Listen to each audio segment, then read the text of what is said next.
Welcome to Come and See, your podcast for finding truth in a world of chaos. Brought to you by All for Jesus Living Waters Ministry. With host and founder Richard Case and co-host and retreat leader Kathy Ricconi. Join us every weekday at this time to discuss news, spend time in the Word, and receive answers to your personal questions about living life in God's truth. And now your host, Richard Case.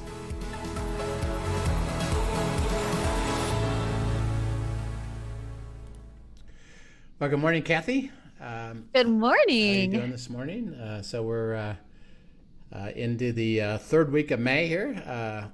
We had yesterday a great discussion about obedience of this whole aspect of it. Again, it's really difficult, as you can imagine. With the retreats you do and the people you disciple. What do you say is why this whole aspect of obedience is such a tricky thing and a difficult thing for people to kind of grab a hold of? Well, I think it is a place where we easily go to condemnation as well as performance. Yeah. Is probably one of the biggest struggles I see. And so there's the element of surrendering will that is difficult for people. And then there's a spiral that goes in that definitely puts it into performance mode and to condemnation and then truly not believing who they are and what God has called for them. And so there's a whole lot of struggle that goes into this. Yeah.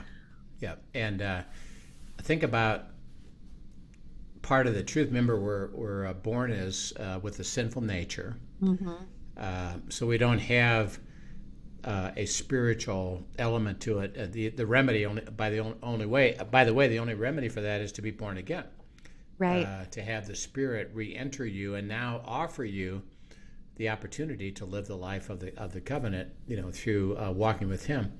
So our in the flesh. Basically, the world has gone, if you think about it in a really pure sense, the world goes to a place of manipulation. I set the rules, and who sets the rules? Well, the people in power, right? Who tend to be self-centered. So this is all the way from national country governments. I've decided this is how it's going to go. To local governments, to local organizations, to businesses, in terms of who's the head of that business, who's the owner of that business, to parents, to spouses. So we're faced with basically people that have control, right? And that no shortage of that. Well, think about, what do those people do? What do they want you to do?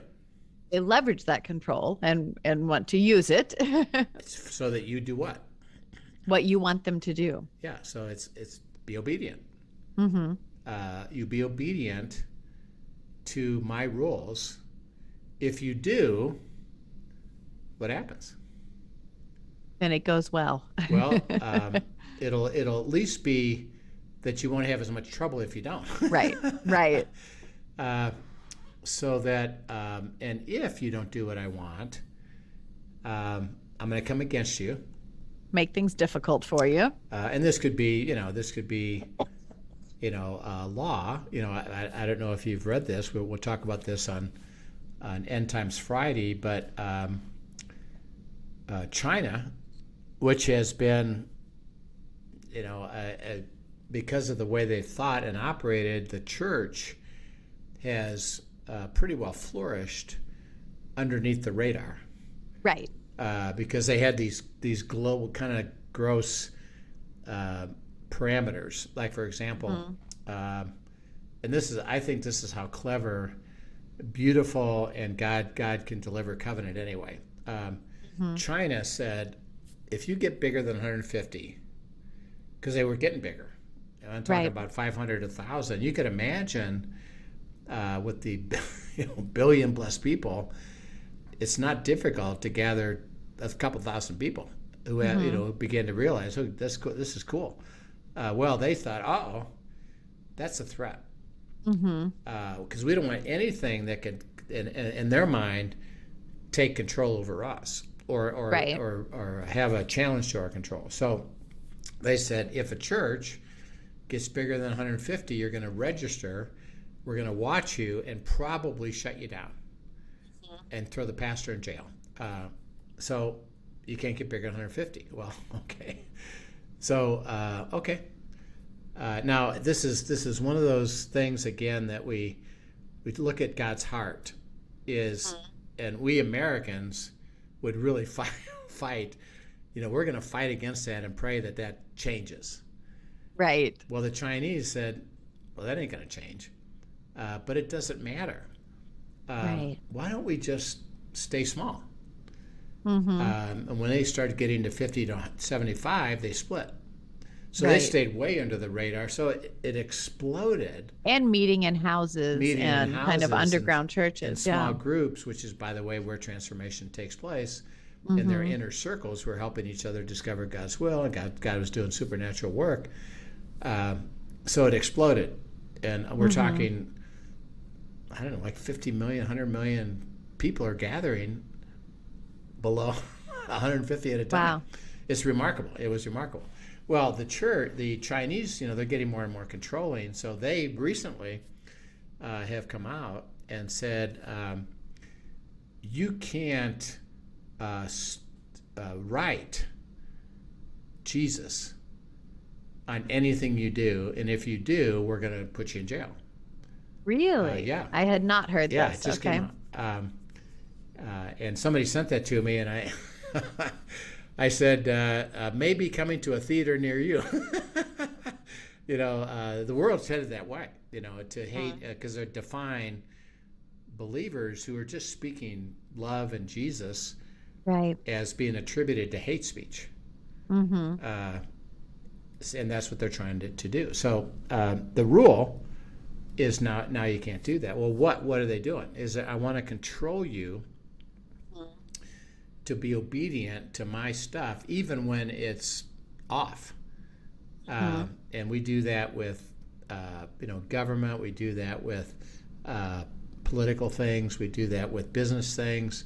We do that in relationships. And one of the biggest ways is, if you don't do what I want, I'm going to reject you. I'm going to make you feel bad. I'm going to come against you. I'm going to control you. And so the issue with obedience is our growing up and our activity in the world tends to be out of the negative and an aspect of control. Right. And by the way, we tend to do what? Everybody tends to do what? Rebel. Why? Because we don't want someone else controlling us. We want to be in control. I want to be in control. I don't want somebody else controlling me, particularly because it looks to me that they don't have my best interest in heart. They have their own interest in heart. Well, we grow up. And in fact, the narrative of culture is really look out for number one, because nobody else is going to be looking out for you. Right. And try to gain control as best you can, including rebellion. So since we grow up that way and the world is operating that way, when it says, well, in order for you to receive the covenant, you got to be obedient, our kind of thinking is, well, I don't really like that. Right. Isn't that manipulative? Isn't God trying to control me? And I see a lot of bad stuff happen. I thought if he is in control, which, by the way, people think, well, then how does all this bad stuff happen? And he wants me to be obedient to his control, which I don't even like. So it's a real struggle of this aspect of, well, be obedient.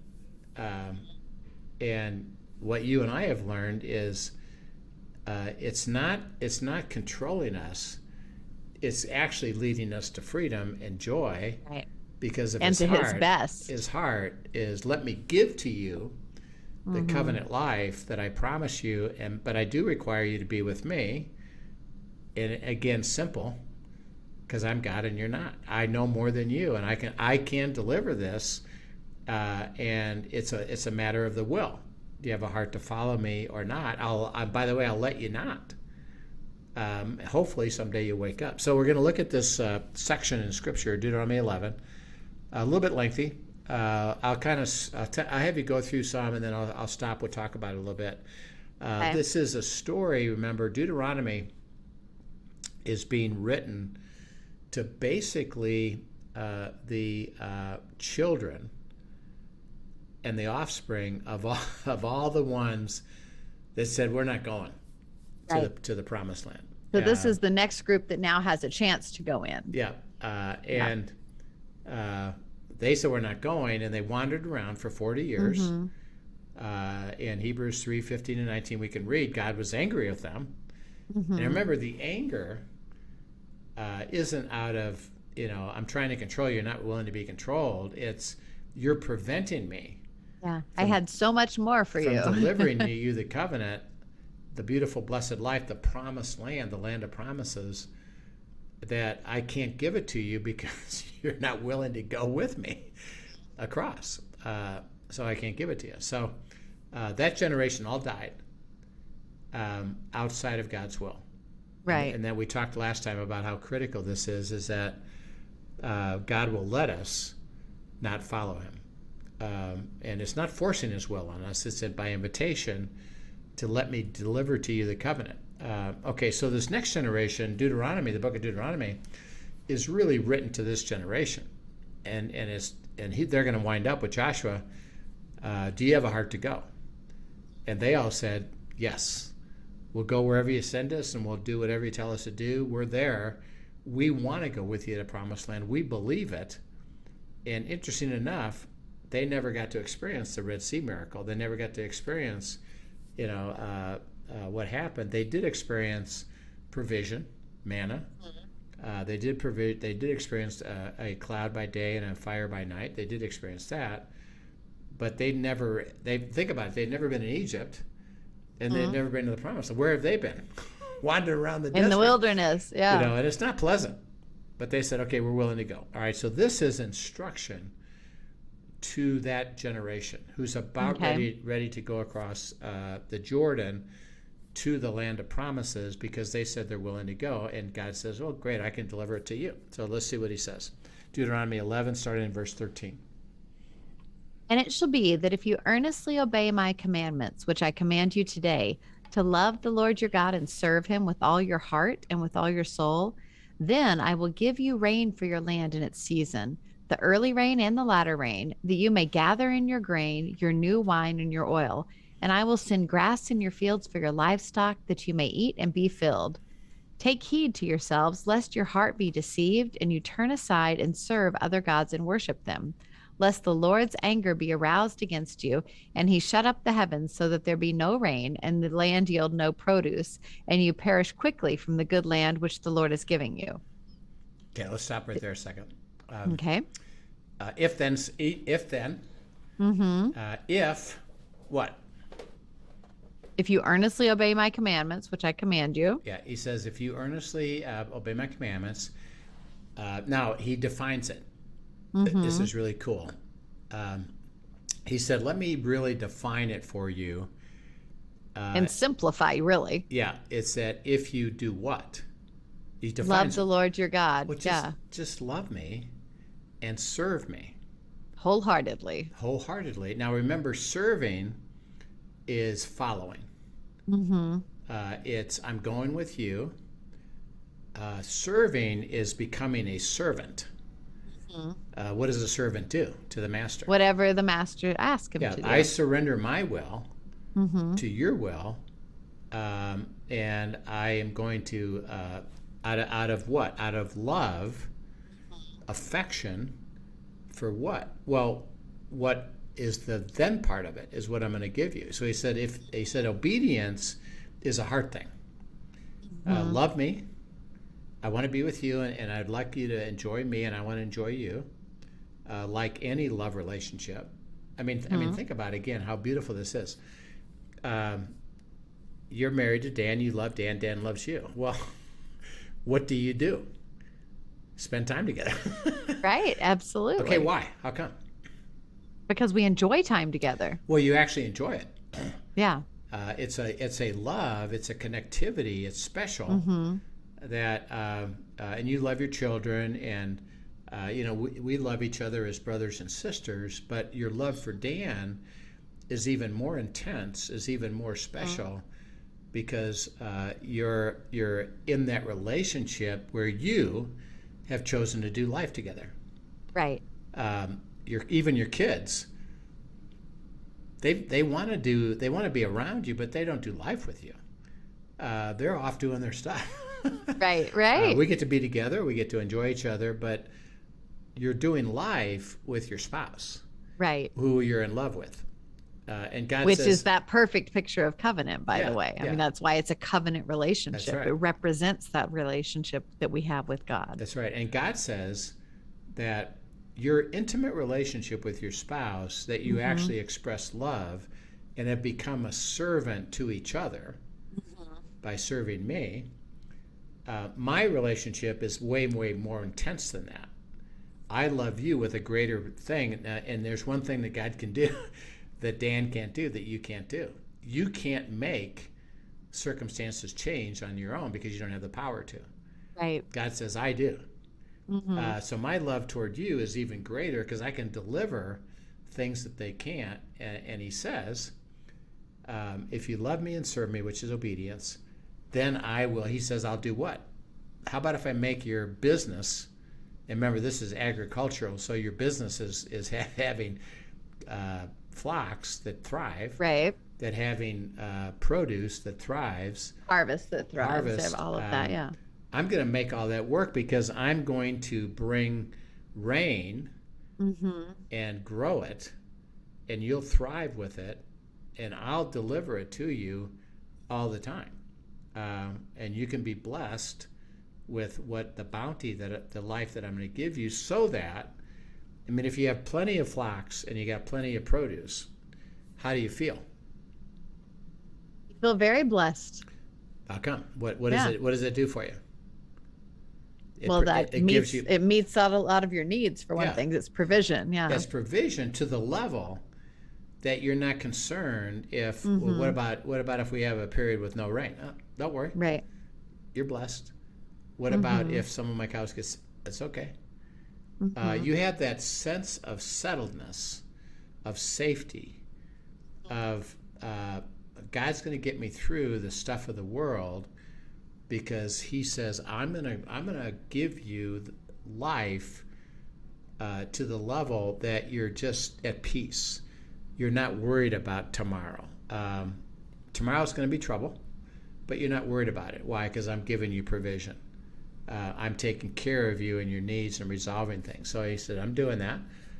And then he says, by the way, as I'm doing that, you're going to enjoy it. He says, while you enjoy it, when you get to the promised land, you're going to receive it and you're going to enjoy it. When you get there, don't do what? Don't forget me. Don't forget what I've done. He says, don't walk away from it. It's an ongoing thing. It's not okay, got there, hallelujah, right. See you later. He said, how did you get there? Walked with me. Right. I delivered it. You experienced it. You have it. It's going to be amazing. When that happens, don't stop and say, okay, now I've got it from here, and you walk away from me, because when that happens, it all stops. And so don't you see though, that's a common thing that I see with people, a common struggle that I think people have is when things are tough, then, well, I guess you kind of either go one extreme or the other, most people, but a lot of people, when things are tough, then they're quick to pray and ask God. And then as they turn around and He walks them through and brings them to the blessing, then they turn around and forget and go off on their own again till they're back in a pickle, and then have to come back, and and it's a whole cycle that comes through. Yeah. And then the flip side is sometimes, we literally see the opposite of that they, things are, they come to God when things are going well, and then when things get really tough, they decide to go spin off on their own and try to fix it. And His invitation is to stay with Him through all of it. Yeah. And let Him walk us into the blessing. Yeah. So that as you think about how people react to that is Yeah, I had a time of blessing, but then the trouble came, and I knew it was going to come, and I knew it was going to be bad, and so while I enjoy the momentary blessing, I kind of expect it not to last very long. Yeah. In fact, kind of that you hear people say, just waiting for the other shoe to drop. Yeah. Yeah, the shoe to drop. And that's right. And God says, well, exactly. I'm telling you, obedience is staying with me all the time, particularly when you're enjoying it. Right. Don't stop, because it's all going to be taken away, and I'm actually going to cause it to be taken away, so that what? Well, then you come back. I want you with me. He allows these things to happen so that we repent and turn back. He wants to be with us. Yeah, and by the way, he said, remember, while you're walking with me, where you're walking in the world, what's going to happen in the world? You're going to have trouble. You're going to have trouble. So it's not that I remove you, but what I want you to do is experience my blessed life. I can minimize trouble. You're going to have trouble, but then I can overcome it. And the whole time I need you to stay with me. So he said, follow me, serve me, love me, stay with me. Don't when you become blessed, don't turn away and walk away, because then I can't bless you. Okay, so right. keep going. What verse are we on? Do you remember? 18, I think. I think 18. Okay. Therefore, you shall lay up these words of mine in your heart and in your soul, and bind them as a sign on your hand, and they shall be as frontlets between your eyes. You shall teach them to your children, speaking of them when you sit in your house, when you walk by the way, when you lie down, and when you rise up. And you shall write them on the doorpost of your house and on your gates, that your days and the days of your children may be multiplied in the land of which the Lord swore to your fathers to give them, like the days of the heavens above the earth.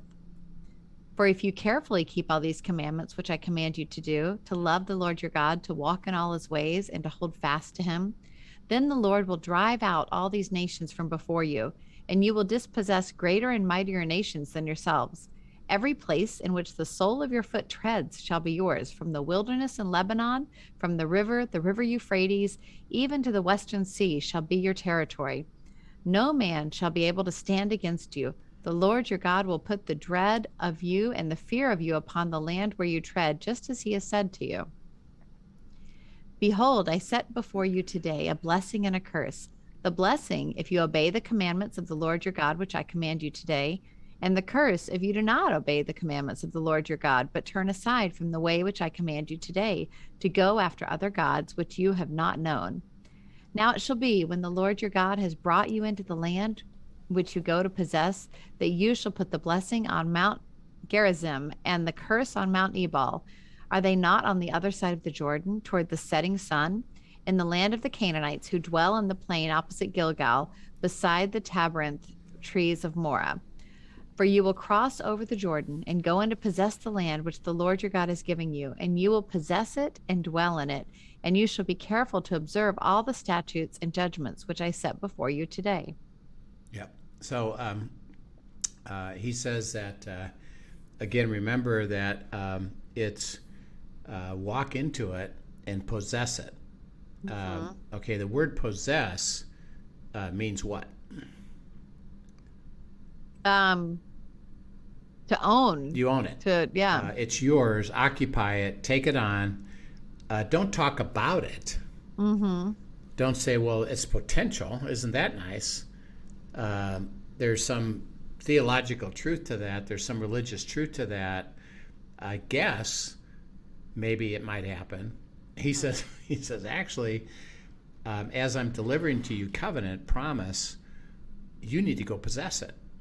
Walk into it. By the way, how? Walk with me, and I'm going to give it to you, and then you take it and live it, experience it, and have the beautiful covenant of life that I'm going to deliver to you by you owning it.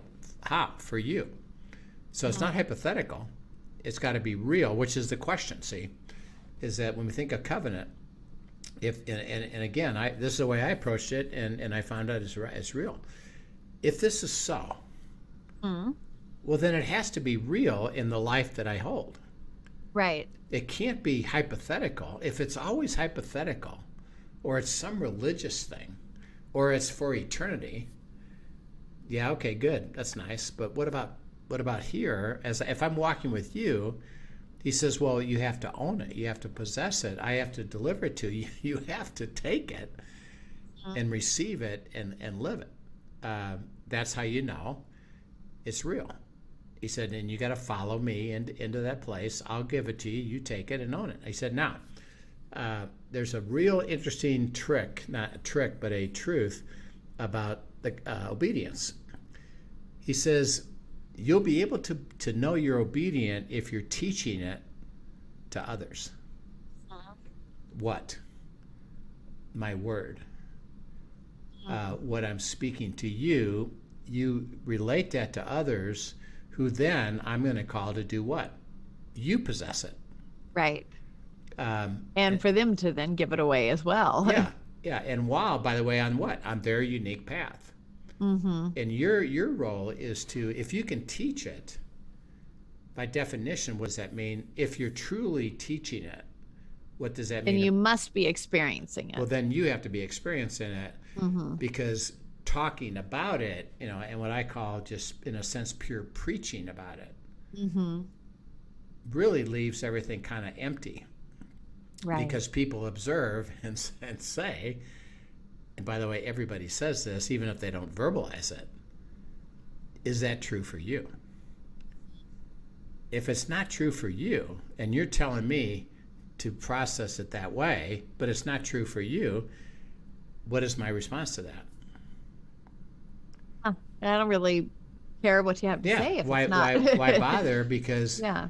Unless I can experience the truth of it, well, then why would I even bother learning the theoreticalness of it, or the theology of it, or the religiosity of it, as opposed to, is this really true? Well, I can teach you that if it's really true for me. And the way I teach you is to invite you to do what? You learn to follow him. Right. And you learn to hear from the covenant, him. because that's the condition. You have to show up at closing. I can tell you all about the house. I can tell you all about the car. Fantastic. But you'll never experience it unless you show up and be with him. So I can tell you about it, and the only way I can teach you and demonstrate it is what? Well, my life's I'm experiencing it. How did you experience it? Well, I went with him. I was obedient, and part of my obedience, and this is, remember, I'm blessing you to do what? Be a blessing. Make you a blessing. Okay, now, part of my obedience is, by definition, which he then describes in these verses, teach it. Give it away. Now, you can't force anybody to do it, and you can't say, I define what that looks like. No. Right. What I can tell you is, I guarantee you that God's going to bless you. I guarantee you that God can resolve this issue you got. I guarantee you that the thing that you're having trouble with, God can give you answers and hope and direction, and he'll bless you. And by the way, you can expect this. As he does, he's going to ask you to teach others. How fabulous is this? Which is a gift. That's so much fun, right? Yeah, and see, this is how it multiplies. Is that, see, it's not about numbers. It's not about preaching you should, or even you better be obedient and then you'll get it. It's rather, look, I know something. The way I've experienced it is really simple. I've been obedient. How? I went with him. When I struggled, he gave me the power to be obedient to the instruction that he gave me. And guess what? He led me into the place of my possessing it and taking it, because he says, and we'll go into this later in Deuteronomy 11, I set before you what? Life or death, blessing or choosing. Now you have a choice to make. You want to come with me and receive the blessing, or you can choose not to, and you won't have it. So it's really an amazing, beautiful thing of this Deuteronomy 11 of love me, walk with me, serve me. I'm going to deliver it to you. Don't forget me. Don't walk away from me. Teach others in the process and keep remembering the essence of it. Blessing or cursing, life or death, it's a choice. If you keep making that choice, I'm going to deliver the blessing when all the time. And we can trust it. So we'll pick this up again more tomorrow. But it's really powerful stuff, and it helps us define, what obedience looks like. So it's not a blind try to do the right thing. It's we'll just go with him, and he'll give you the power to follow him into the blessing. Exactly. Oh, I love that. Thank you so much for sharing today, Rich, and thank you for joining us, everyone. If you have any questions or comments, be sure to send them to AFJ Ministry, questions at afjministry.com. Or put them up on the YouTube channel, and we will get to those certainly. So thank you for joining us again, and have a great afternoon. Yep. We'll see you soon. Thank you for joining us for today's episode of Come and See, your podcast for truth in a world of chaos.